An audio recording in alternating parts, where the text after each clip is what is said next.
Pakai meja juga. Meja.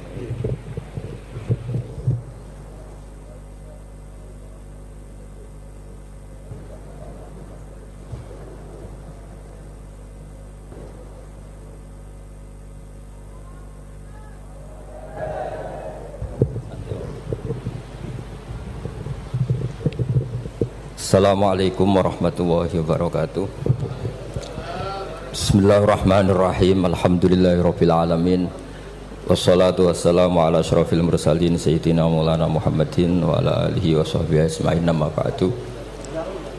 Yang sangat kula hormati paman kawula Ki Haji Idris bin Abdul Hamid bin Abdullah bin Umar, Mustasyar PBNU sekaligus Wakil Presiden Profesor Dr. Ma'ruf Amin,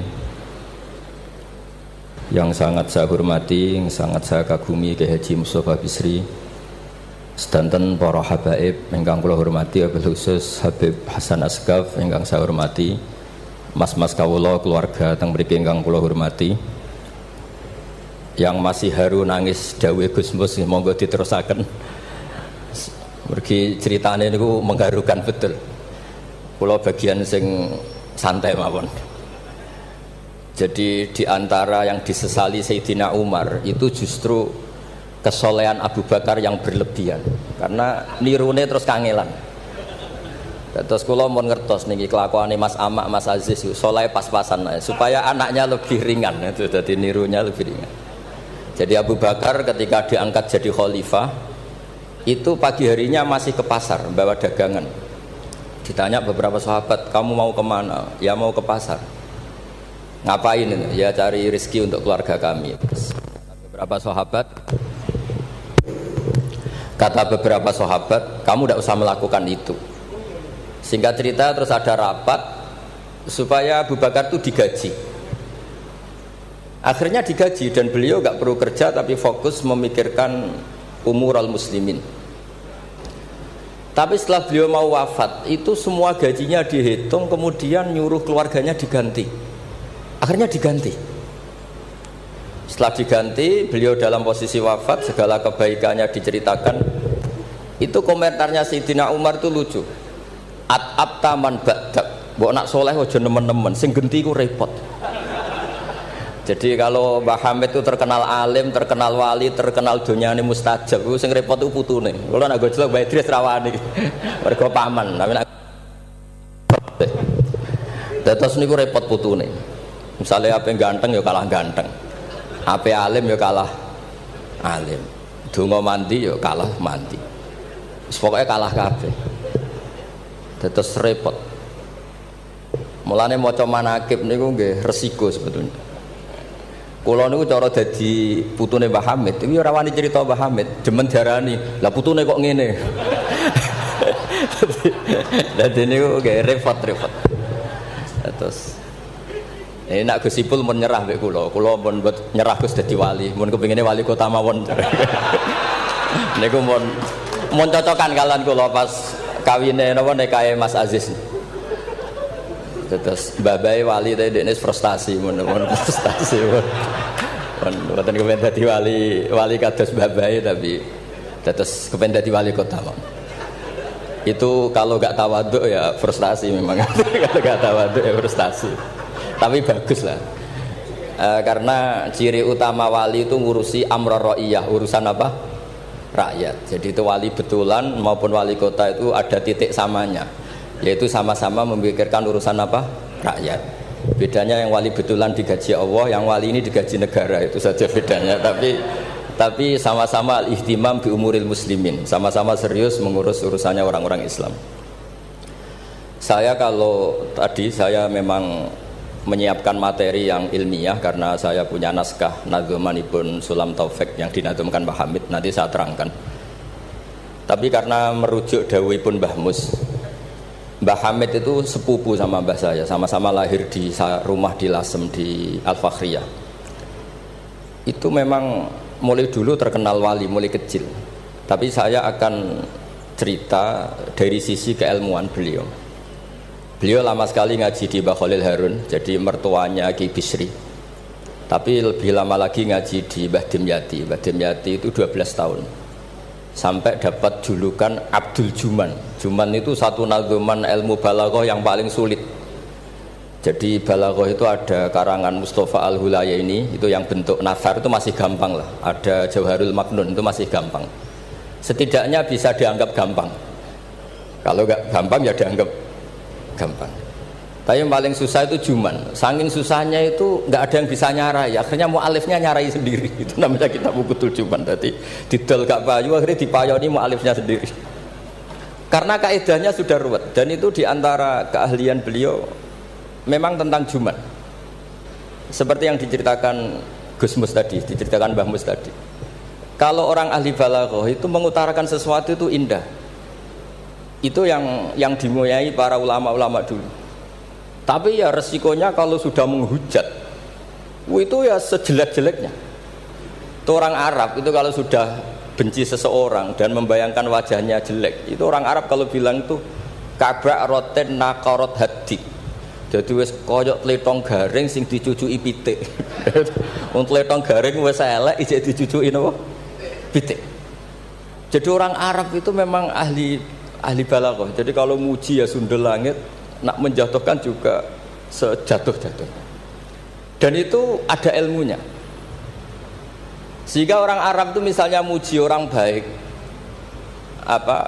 berperilaku gimana kalau kamu hubungan dengan orang sekitar Anda. Itu unik cara berpikir orang Arab. Karimun mata amdahu wal waro ma'i wa idza malum tuhu wahdi. Kalau saya kenal kiai, kalau saya kenal habib atau kenal orang alim, itu orang-orang mulia. Orang mulia itu cara memperlakukan gimana? Karimun mata amdahu, mesti amdahu wal waro. Sekali saya muji dia, pasti saya puji bareng-bareng orang banyak. Tapi wa idza malum tuhu wahdi, ketika saya kurang berkenan atau agak ngeritik, pasti saya kritik sendiri.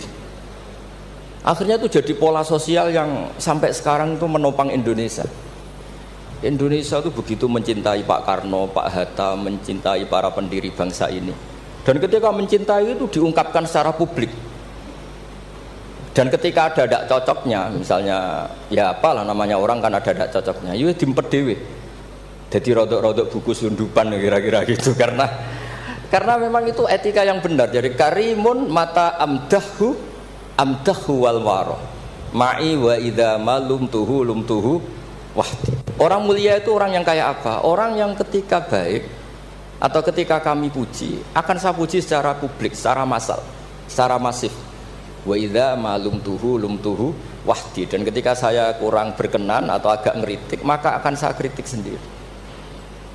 Misalnya dalam banyak hal saya sama orang yang terkenal wali itu ya kadang tidak cocok. Tidak cocoknya mungkin hasud atau nggak bisa niru, tidak tahu saya. Tapi ya kadang-kadang tidak cocok. Tapi itu tampet. Nah, ini tak omongkan itu untuk cerita, bukan. Karena wali itu ya punya rival. Ada rivalitas wali itu ya ada.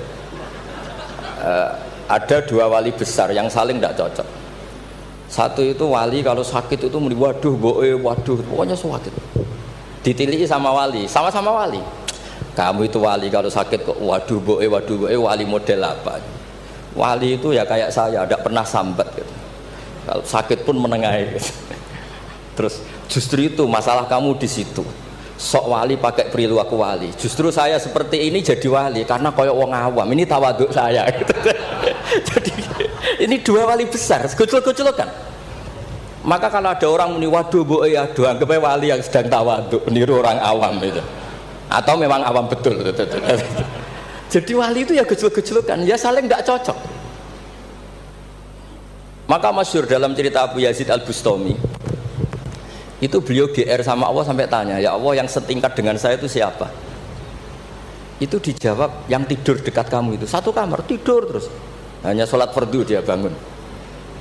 Padahal Abu Yazid itu tahajud, witir, apa saja dilakukan. Terus ditanya sama Allah, kenapa ya Allah?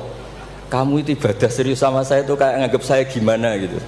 Kalau kamu udah ibadah kayak mesti saya hukum. Kalau ini tidak, nganggap saya itu baik, terus ditinggal tidur.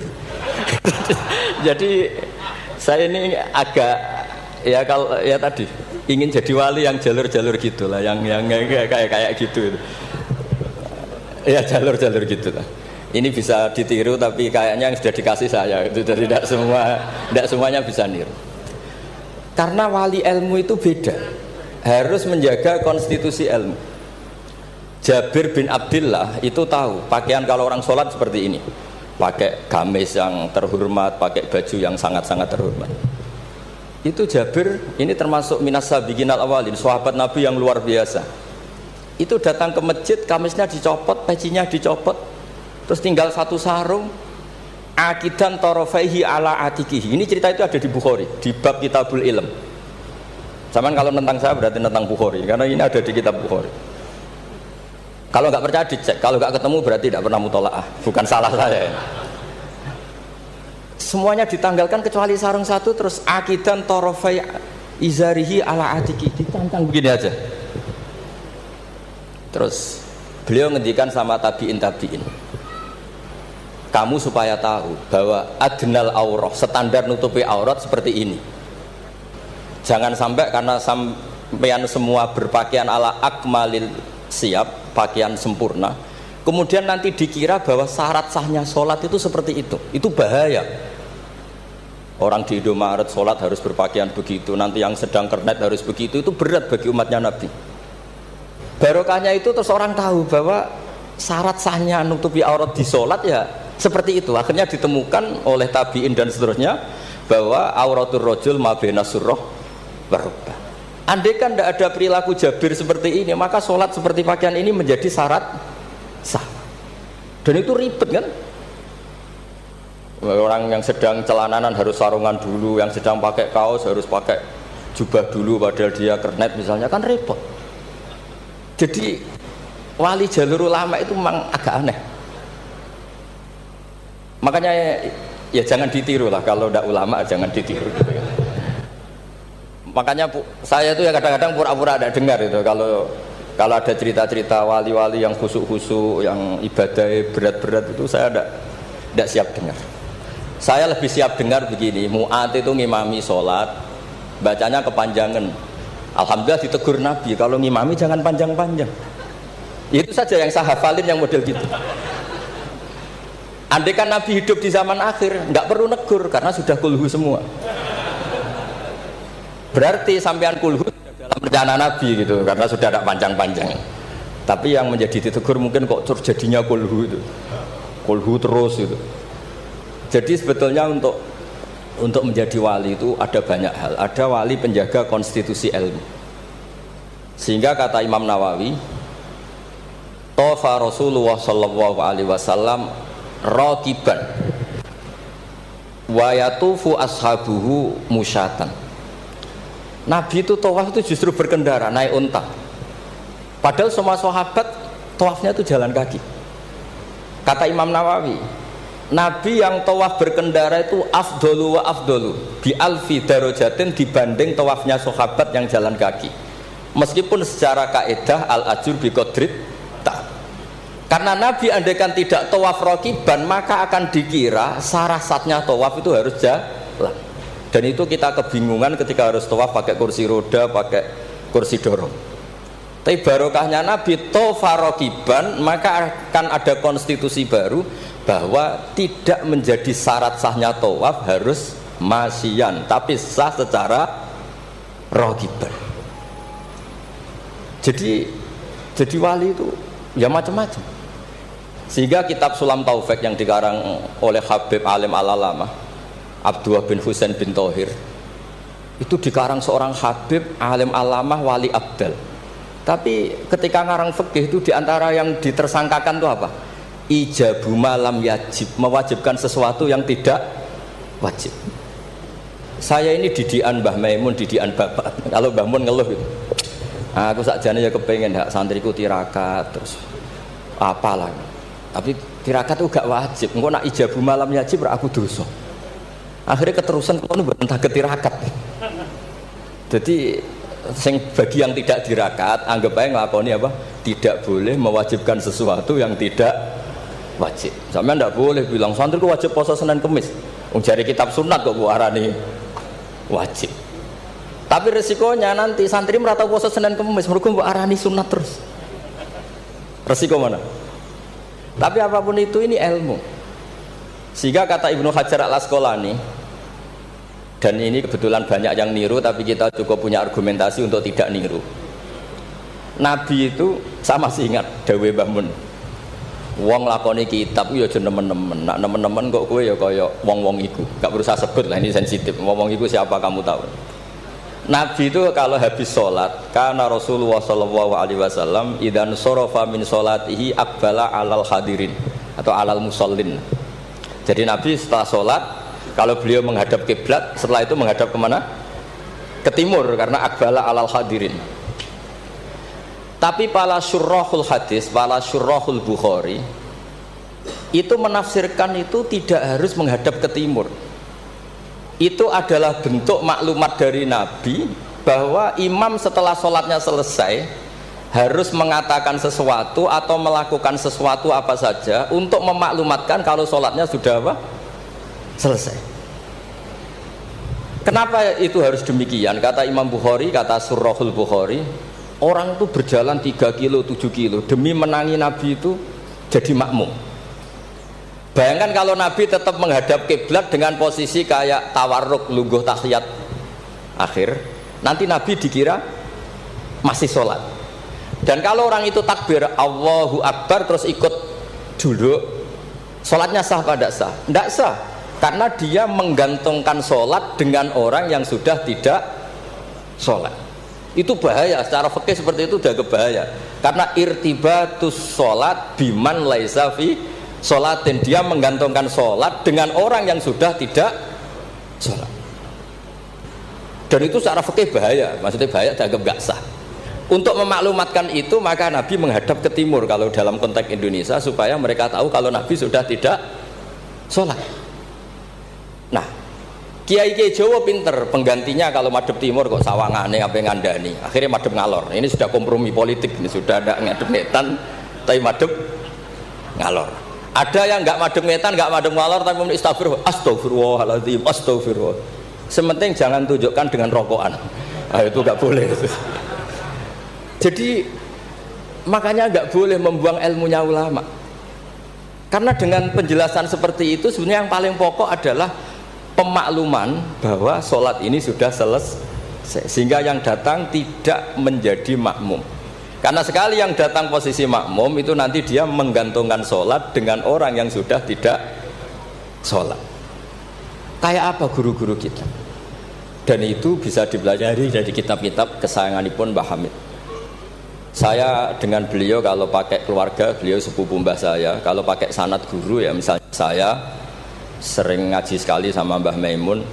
Mbah Mun bisa lewat Mbah Zubair. Mbah Zubair dulu ngaji Kiai Fakih Mas Kumambang yang di Gresik itu. Kiai Fakih ini ngaji sama Kiai Mahfud Termas. Berarti saya kelima. Kalau Mbah Hamid misalnya ini Gus Sama, Mbah Idris, Mbah Hamid, Mbah Dimyati. Mbah Dimyati itu adik kandungnya Kiai Mahfud Termas, juga muridnya. Jadi sanad itu nanti ketemu semua di Sayyid Abi Bakar Sato, pengarang I'anatut Thalibin. Atau misalnya saya pakai Mbah Mun, Mbah Karim Lirboyo. Mbah Karim ini sama Syekhona Khalil atau sama Mbah Hashim. Setelah itu Mbah Mahfud ya sama dugi Sayyid Abi Bakar Sato. Karena Syekhona Khalil di beberapa manaqibnya itu pernah ngaji langsung sama Sayyid Zaini Dahlan, gurunya Sayyid Abi Bakar Sato.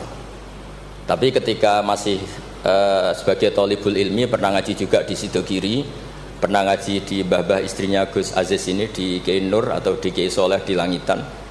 Jadi kesanatan guru kita ini sama. Di antara aturannya adalah tadi, konstitusi ilmu itu harus dijaga. Karena kalau nggak dijaga itu umat akan ngira itu aturan baku, dan itu bahaya. Bahaya sekali, bukan sekedar bahaya tapi bahaya sekali. Sehingga Sayyid Abdullah bin Husain bin Thohir dalam Sulam Taufik itu di antara pantangannya ahlul ilmi itu ijabu malam yajib, mewajibkan sesuatu yang tidak wajib. Makanya saya sering nangis andaikan orang-orang Islam itu ikhlas dan berperilaku kayak umumnya orang, itu jadi wali semua. Karena yang qobliyah terus ya baik, yang ba'diyah terus baik, yang tahajud witir ya baik. Tapi bayangkan misalnya ada orang mau masuk Islam, Kebetulan sing didelok orang seperti itu ora sida Islam kira-kira. Duha 8 rakaat. Salat duha itu paling afdal kan 8. Duhur qobliyahnya 4, ba'diyahnya 4. Asar qobliyah, ba'diyahnya goblok kalau asar. Bukan dipuji karena salah. Maghrib salat awabin sampai isya. Isya itu witir itu sebetulnya 11 rakaat. Ditambah ba'diyah isya berarti 13 rakaat. Iku kira-kira sing apik Islam ora sida, mergo wegah salate. Tapi baru kayak wong Islam sing ra saleh-saleh, salate pas pendak maktubah. Wah ketok Islam kok gampang. Ijek rokokan, bareng komat pateni melok salat. Bar salam balik nang rokoke dirokok. Ya sudah gitu sampai mati gitu. Kok penak, ternyata Islam itu tidak berat. Itu juga ada sanadnya. Ada seorang Arabi tanya, ya Rasulullah Islam itu apa? Khamsu sholawatin. Terus dia tanya, hal alayya ghairuha ya Rasulullah? Qala la illa anta tawwa. Gak isiku tok pas. Sampai 5 rukun Islam dijawab. Dan si Bedui ini bilang apa? Wallahi la azidu ala dzalika wala angkus. Saya demi Allah, tidak akan saya kurangi, tidak akan saya tambahi. Pas ya Rasulullah. Tapi ini Islamnya Bedui loh, sampean niru nggih monggo. Tapi apa kata Nabi? Man sarrahu ayyang dzura ila ahlil jannah falyandzur ila hadza. Siapa yang suka melihat ahli surga, lihat orang ini. Orang yang sudah bersumpah tidak akan menambah ibadahnya sama sekali. Kamu tidak boleh niru itu. Tidak usah saya larang juga sudah sebagian begitu. Tapi itu barokahnya luar biasa. Di kitab Majmu' sarahnya Muhadzab itu, setiap ada ulama yang mengatakan witir itu wajib.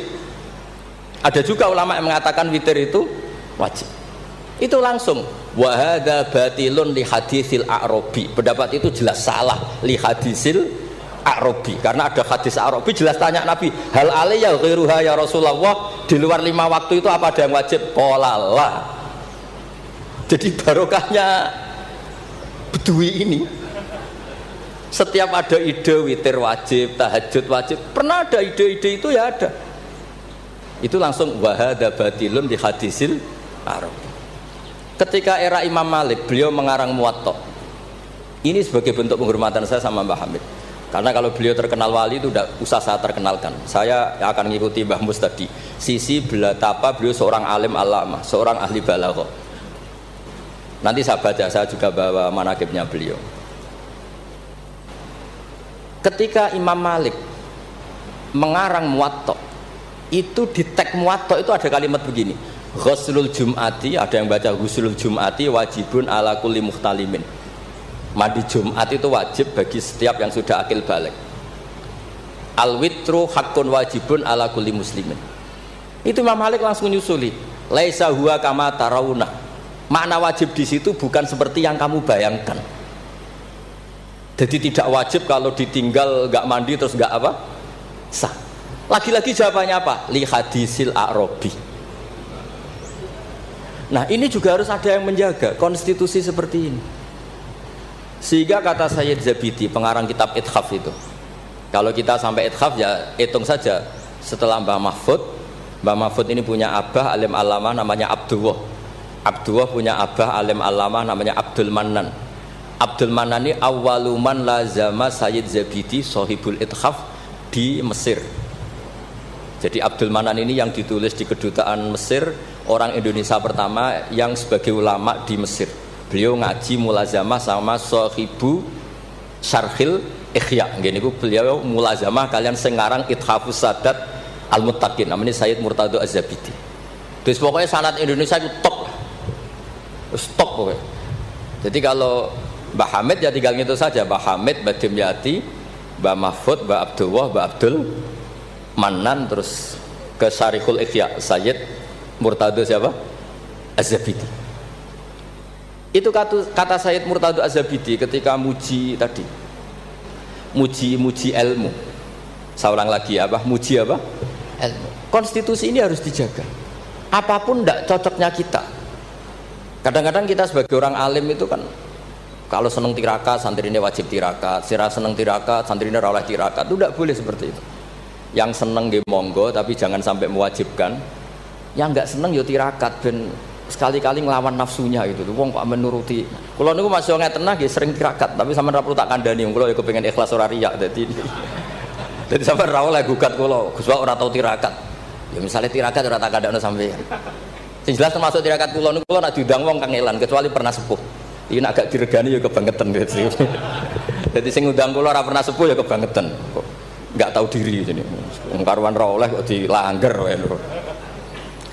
Di kitab Jam'ul Jawami', di kitab-kitab itu konstitusi ilmu itu dijaga sehingga sekali kitab itu diutarakan orang alim alama.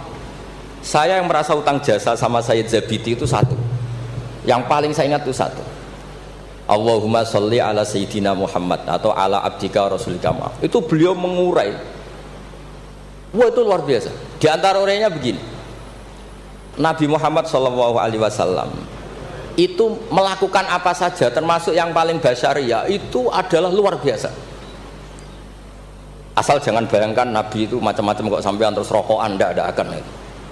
Andikan Nabi misalnya dahar gedang goreng di depan umum, Nabi itu kalau dahar di depan umum itu luar biasa. Kenapa luar biasa? Nabi itu jadi Nabi setelah Nabi Isa yang dituhankan, sehingga Nabi harus sesering mungkin memperlihatkan al-a'rad al-basyariyah. Beliau harus menunjukkan bahwa beliau adalah seorang manusia. Sehingga Nabi dahar itu dengan sampean poso setahun itu mulya Nabi dahar. Karena sekaligus pembatalan rububiyatun Nabi atau iddia'u rububiyatin Nabi.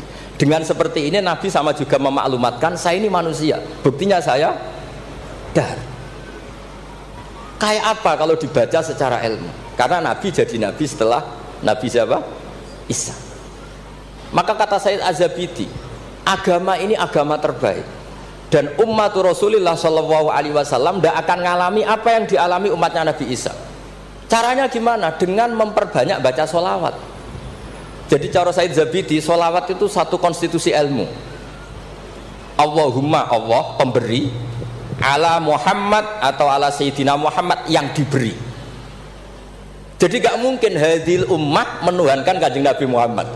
Dengan cara baca sholawat, Allahumma, ya Allah saya minta engkau sebagai pemberi, kasihkan sholawat terbaikmu kepada hambamu yang bernama Muhammad. Dengan teks sholawat ini sekaligus penjaga konstitusi tauhid dan hadil ummah tidak akan mengalami kayak yang dialami umatnya Nabi Isa. Nah sampean gak maca sholawat itu kasihate. Nak diwaca sakmene nyaur utang, nak sakmene untuk bojo ayu, nak sakmene iso wayo, wis ngono kelakuane. Itu saya tidak tertarik. Wong kok ora tau ngregani ilmu menurut saya. Saya baca sholawat itu ya tidak banyak-banyak, ya 2, 3, tapi dengan penghayatan kayak Sayyid Zabidi. Ya akhirnya ya rapati terus keramat kok sampean, tapi secara konstitusi ilmu lebih diridhoni Allah mbek Rasul. Aku yakin. Karena tadi Nabi itu jadi Nabi setelah tragedi Isa dituhankan. Sebab itu Sayyid Muhammad ketika muji Rasulullah SAW itu selalu mengutip dawe Al-Busiri, da'mat da'at hun nasara fi nabihimi wahkum bima syi'ta madkhan fihi wahtakim. Kita semua tahu Mbah Hamid adalah pengagum kitab Burdah dan beliau sering baca Burdah. Di antara Burdah yang dipakai semua ulama termasuk Sayyid Muhammad setiap ngarang madaih itu apa? Dak ninggal nosiro ma ing perkara iddaat kang mendakwahkan hu ing mas sapa an-nasara fi nabi. Yang penting kamu muji Nabi, aturan dasarnya apa? Tinggalkan apa yang pernah dilakukan orang Nasrani, yaitu saking mujinya Nabi Isa sampai menuhankan Isa. Itu saja kamu hilangkan. Da'mat da'athun nasara fi nabi. Setelah itu kamu tanggalkan, kamu hilangkan wahkum bima syi'ta madkhan fihi wah takim. Setelah itu kamu muji Nabi Muhammad sundul langit gak apa-apa. Asal sudah meninggalkan da'mat da'athun nasara. Dan itu kata Sayyid Zabidi, kita tidak usah susah-susah. Dengan membaca sholawat itu sudah seperti itu. Karena kamu minta Allahumma ya Rabbi. Berarti Allah posisi pemberi karena Tuhan. Nabi apapun ala qadruh, apapun tingginya derajatnya Nabi itu posisi penerima. Sehingga kita muji Allah karena dia Tuhan. Dan muji Nabi sebagai ahabbal khalqi ilallah, yang paling berhak mendapat afdolas sholawat minaw. Wah, nah coba kalau orang Islam baca sholawat kayak itu, kayak apa luar biasanya? Itu yang bisa seperti itu siapa? Lagi-lagi ahlul ilmu. Kalau tidak ahlul ilmi ya kasiyate tadi. Paket ini untuk apa? Paket ini untuk apa? Ya ribet. Kalau nggak sering jalur ijazah tiang, tapi alhamdulillah terkenal ramanti terus sudah boten. Sing jelas tak amuk. Sering kalau dia, Gus, nek nak maca selawat kasiyate apa? Kowe iku nabi-nabimu dhewe perhitungan. Nak maca selawat go nabi yo sing seneng, maca arang-arang wae perhitungan, njaluk opah. Gus nyun ijazah jenengan amuk. Kowe ora bener. Ya ana kiai ngados kula ya ana ben wong ku sadar lah bener. Tapi ada kiai yang baik tiap minta ijazah dijazah. Timbang mara Gunung Kawi mendingan dijazahi sholawat. Lah itu masalah istihad, ini masalah apa? Istihad. Nah ini sesi terakhir kalau ben ra suwi-suwi. Ya bingung kalau suwi-suwi Bos. Niki kalau waca tentang Mbah Hamid yang ini tulisan yang di buku ini yang ini tentu sudah disahkan Mbak Idris, di sini juga ada tanda tangan beliau. Bismillahirrahmanirrahim. Wajtahada kullal istihadi khilalaha fa akhudha min kulli ilmin min ulumiddin khadzuhul awfa wa qistahul akfa wa baru'a fi ilmil balaghati wal bayani hatta istahara bi abdil juman li qudrati istidharihi abyata wa syawahida mangzumati uqudil juman bi kulli jaudatin wa itqanin wa uyina akhiran mudiran wa umdatan lil ma'had wa mudiran idaratil madrasah allati unsiat di awali maratin lil ma'had. Jadi beliau itu sudah rahasia umum. Sama tanyakan orang alim manapun, pantangannya mesti maca juman. Wis wong alim sak Indonesia lah. Kon ngorek juman mbok opae sak miliar mikir yakin. Pemene nak sing ngaji kula. Nak sing ngaji wong goblok mungkin wis rada aman lah napa. Nek sing ngaji padha wong alime mesti mriyang iki. Iki macane man tamin apa manna. Bahasa Arab yo lucu. Man yo tulisannya mem nun, manna yo mem nun, min yo ribet dengan bahasa Arab. Makanya ada orang tanya maknane lam tardiman ya gara-gara itu. Gus maknane lam tardiman opo? Jebule lam tarodaman. Ram taro ora ningali sapa mar'ah daman ing getih diwaca langsung lam tardiman. Pusing. Kene. Karena syaratnya jadi orang alim itu dua. Satu punya guru alim, dua punya murid alim. Di guru alim tok iso istirahat. Mergo kok muridnya bodoh iso dibodoni. Tapi nak sampean di guru alim, di murid alim meriang. Lho kula bayangno dadi Badhe Miati Termas yo meriang. Mbah Hamid mriku pun alim nate ngaji teng Mbah Khalil Kasingan. Mbah Khalil Kasingan itu tesih Mbah Mbah Mun. Orang yang sarang Mbah Khalil Kasingan itu yang sarang Khalil Harun. Adikipun Mbah Umar Harun. Niku menantu saking Mbah Ghazali pendiri Pondok Sarang. Malane Mbah Mun nak di Bali Gus Mus Mustofa mergi anjen pernah sepuh. Sepuh niku, sepuh Mbah Mus. Niku Ibnu Hajar Al-Haytami niku muridé Zakaria Al-Ansori. Zakaria Al-Ansori di guru jenenge Ibnu Hajar Al-Asqalani. Nek ape ngaji yo meriang, mergo kon maca. Ah, waca. Gurune alim alama. Nek ape mulang yo meriang, mergo muridé alim. Aku nak ora bener diguyu Ibnu Hajar Al-Haytami. Dadi dhekne di guru alim, di murid. Makane sumpek. Jenenge Zakaria Al-Ansori sumpek. Masyhur beliau. Lima dakunta aliman hatta staharta bi Syekhil Islam. Jape li anni dukiktu bena hajuraini. Masyhur. Aku digebek watu loro. Ya aku nak ngaji yo sumpek perkara di guru alim alamah. Nak ape mulang yo sumpek mergo di murid alim alamah. Ya meriang. Jadi akhirnya yo nak ngaji yo mutolaah, nak ape mulang yo mutolaah. Mergo muridnya pinter. Zaman itu terkenal Ibnu Hajar Al-Haytami, alim alamah. Wong karangane luwih akeh timbang gurune. Jadi mulane di murid ora alim ya barokah maksudnya sampean kuwi. Dadi aja men ngeluh murid kok uga alim-alim, iku Allah sudah nyediakan berkah. Nek muridmu alim iku meriang. Mulane sing syukur sing syukur uripku sing syukur ora usah bayangno sing aneh-aneh. Gus kula men di murid sing alim-alim. Allah ndak menyediakan itu. Nek iku nyata, iku ribet.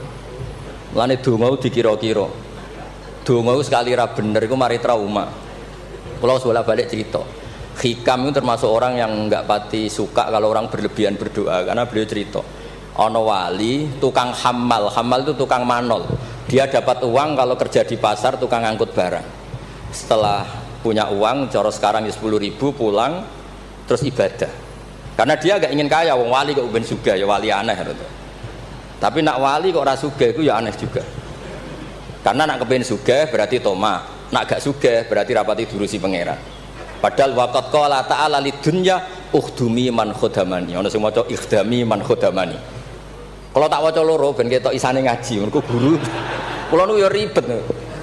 Kula niku mboten pamer alim mboten. Justru kula ngetokno alim ngergani guru-guruku. Nak kula ora ngetokno alim kan wong murid Mbah Mun kok ngono. Dadi kula niku ya rada sombong tapi niate sae. Kan yo Gus Idris isin misale ponakan kok gobloke ngono. Dadi niki kesawangane sombong tapi niate adab nih. Mboten niki jujur mawon. Dadi kadang wong sawangane sombong hakikate iku adab. Cara bapak ngoten. Dadi wong iku sawangane sombong tapi apik. Ya mergo wae saking tahadus bin. Wong nak wali tenan mesti Allah dawuhna ning donya ukhdumi man khodamani atau ikhdami man khodamani. Wong sing ngurusi aku iku ngurusi.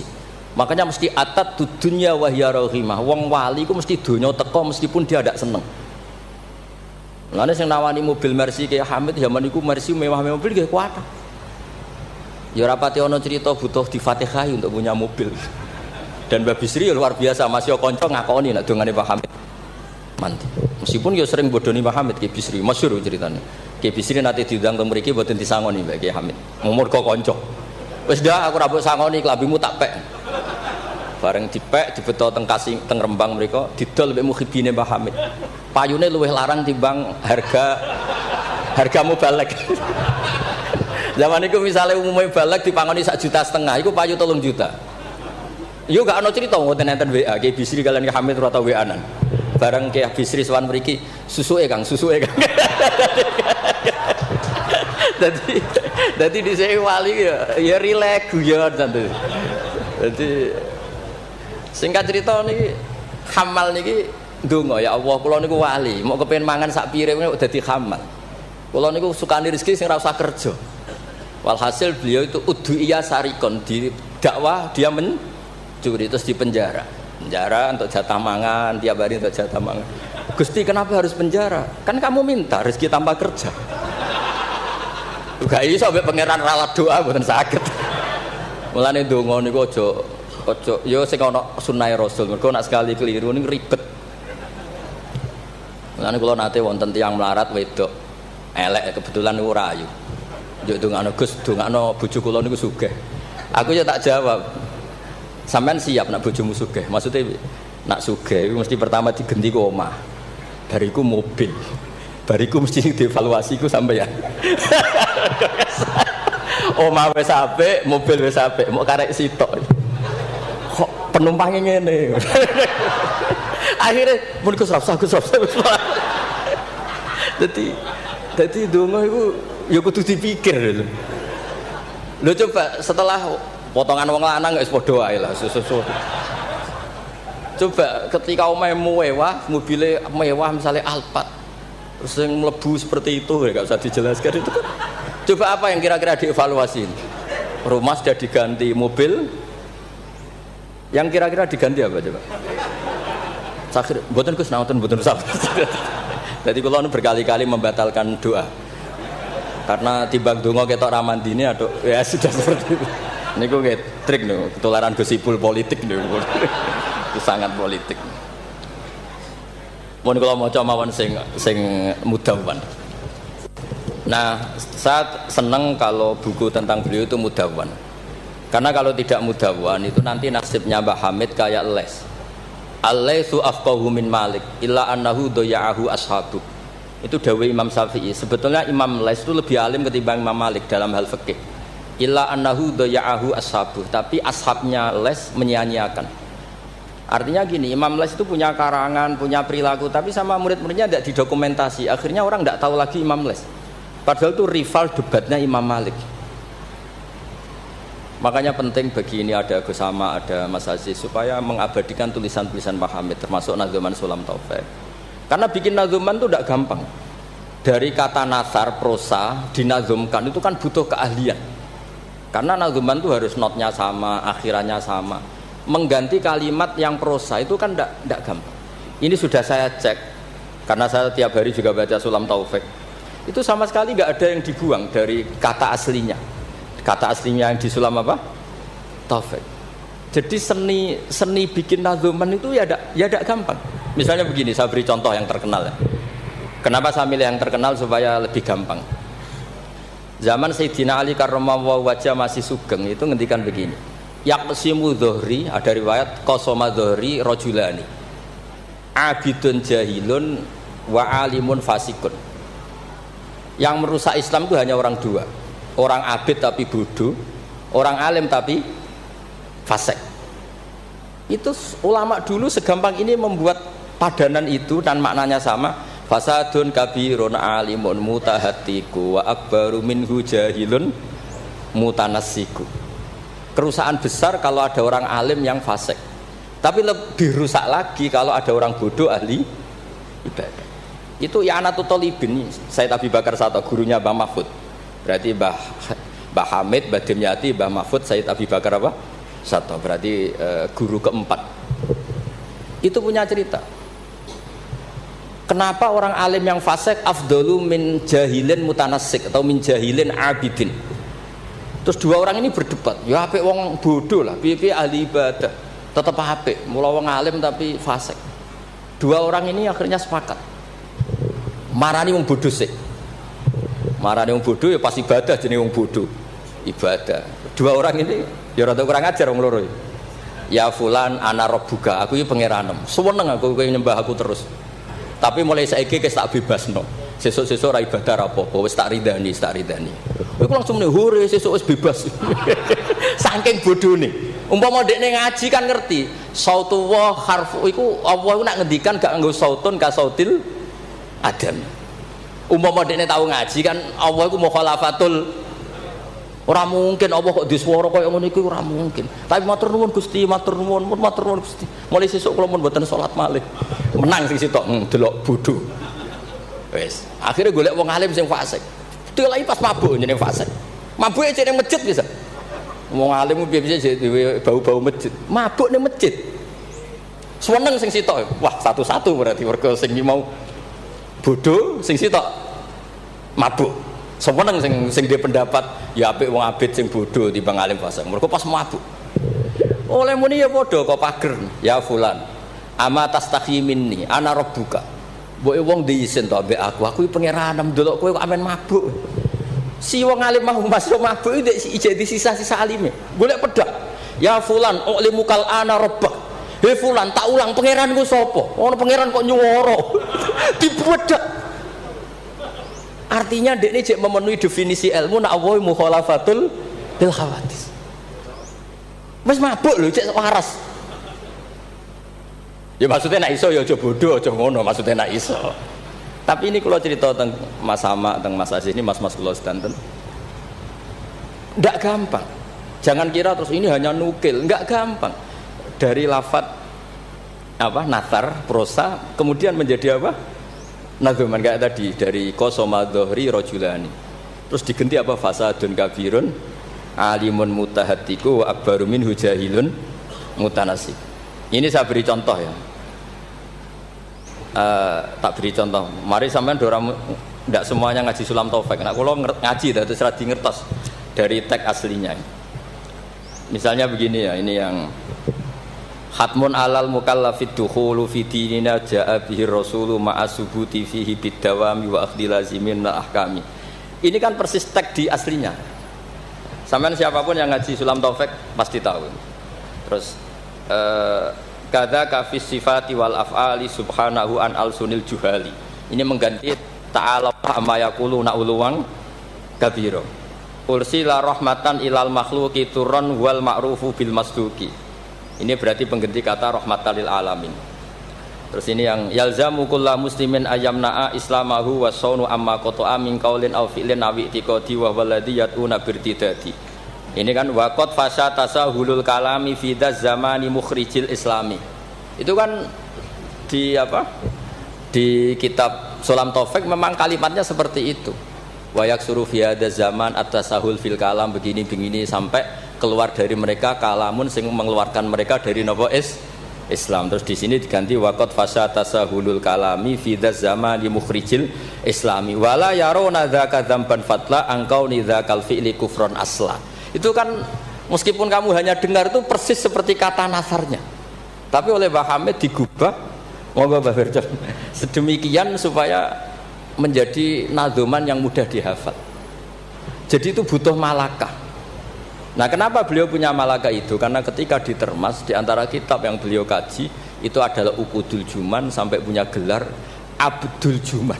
Jadi saking mulazamahnya, kayak kamu kalau suka uang itu kalau orang Arab bilang Abdud Dinar. Makanya Nabi kalau ngeritik tak isa Abdud Dinar, tak isa Abdud Dirham. Jadi kalau orang menekuni sesuatu itu disebut apa? Abdul. Itu dulu Kiai Hamid ditermas sampai punya gelar Abdul Juman. Saya kira ngoten nggih mun niki pun masyhur sedanten. Assalamualaikum warahmatullahi wabarakatuh. Waalaikumsalam warahmatullahi wabarakatuh. Hadirin hadirat rahimakumullah. Demikianlah mau'izah hasanah dari Kiai Haji Ahmad Bahauddin Nur Salim. Semoga dengan dua mau'izah yang disampaikan oleh Kiai Haji Mustafa Bisri dan Kiai Haji Ahmad Bahauddin Nur Salim ini kita bisa banyak mengambil faedah, bisa banyak mengambil ilmu dan bisa memahami